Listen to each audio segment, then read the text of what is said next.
Bismillahirrahmanirrahim. Assalamualaikum warahmatullahi wabarakatuh. Saya Petrina Jayanti, mahasiswa Magister Akhlak dan Sosial kelas A. Di sini saya akan memaparkan hasil kajian saya terhadap kitab Tahmunas karya Nasir Hamid Abu Zaid. Kitab ini memiliki 3 bab yang masing-masing babnya memiliki beberapa pasal. Artikel ini berfokus pada bab 1 pasal 1, yaitu tentang wahyu atau konsep wahyu. Di dalam pembahasan konsep wahyu di sendiri ada 5 bab ya. Ada 5 subbab yang perlu dibahas mengenai konsep wahyu. Konsep wahyu dapat dianggap sebagai konsep sentral bagi teks itu sendiri. Teks menggunakan nama tersebut untuk menunjuk dirinya sendiri di banyak tempat. Meskipun ada beberapa nama lain bagi teks seperti Al-Quran, Al-Dzikr, dan Alkitab, tetapi nama wahyu dapat mencakup semua nama tersebut sebagai konsep yang bermakna dalam kebudayaan, baik sebelum atau sesudah terbentuknya teks. Pembahasan pertama mengenai wahyu sebagai proses komunikasi. Makna sentral wahyu adalah pemberian informasi, sedangkan istilah wahyu adalah sebuah hubungan komunikasi antara 2 orang dengan pihak yang mengandung pemberian informasi secara samar dan rahasia. Konsep wahyu ini dapat ditemukan dalam puisi, sebagaimana dapat ditemukan pula dalam Al-Quran itu sendiri. Adalah Al-Quran, seorang penyair ulung yang menggambarkan burung unta jantan yang bergegas kembali memilih betinanya dengan suasana hati yang rasa memikirkan betina dan anak-anaknya karena angin tupan dan hujan deras.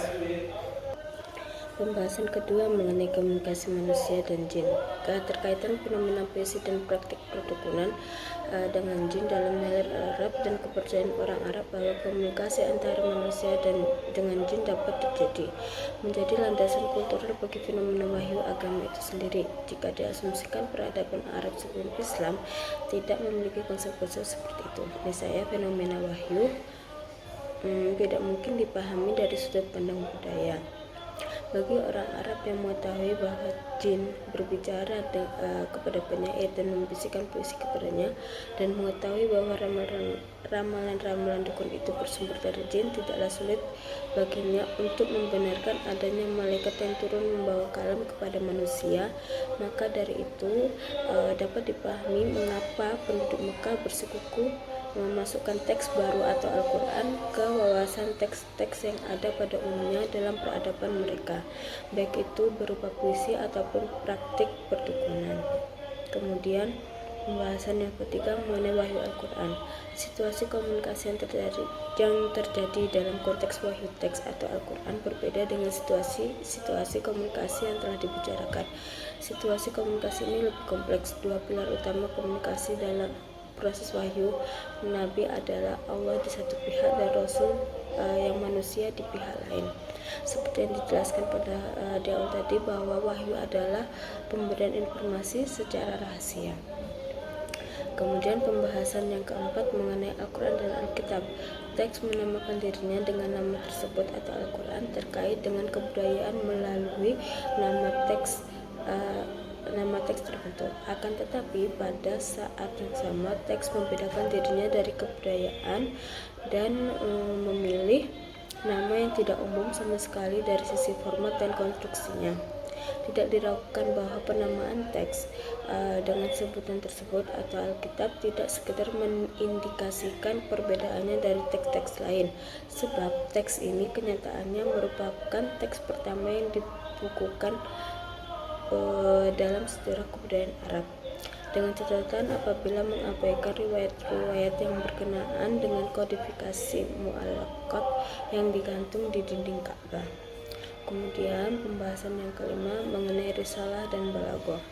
Tugas penerima pertama adalah mentransfer risalah dan menyampaikannya kepada manusia, tidak sekedar menerima dan mengetahui isi dan kandungannya. Kalau hanya sekedar menerima dan mengetahui pesan saja, berarti penerimanya hanya berperan sebagai nabi saja.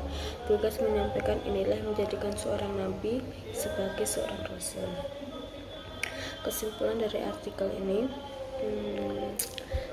Dari pemaparan konsep wahyu menurut Abu Zaid di atas, kita akan mendapat kerancuan pemahaman terhadap Al-Quran. Konsep wahyu adalah salah satu yang sangat menonjol dari kerancuan tersebut. Nasir Hamid Abu Zaid memahami bahwa wahyu atau Al-Quran itu diturunkan secara maknawi kepada Jibril, sedangkan lafadznya atau teksnya dari Jibril dan Muhammad yang meriwayatkannya dan mengolahnya. Selain itu, menurutnya bentuk wahyu yang diturunkan kepada Nabi Muhammad SAW dalam bentuk ilham, karena Allah menurunkan Al-Quran ke dalam hati Muhammad. Mungkin ini saja yang bisa saya jelaskan, kurang lebihnya saya mohon maaf. Wassalamualaikum warahmatullahi wabarakatuh.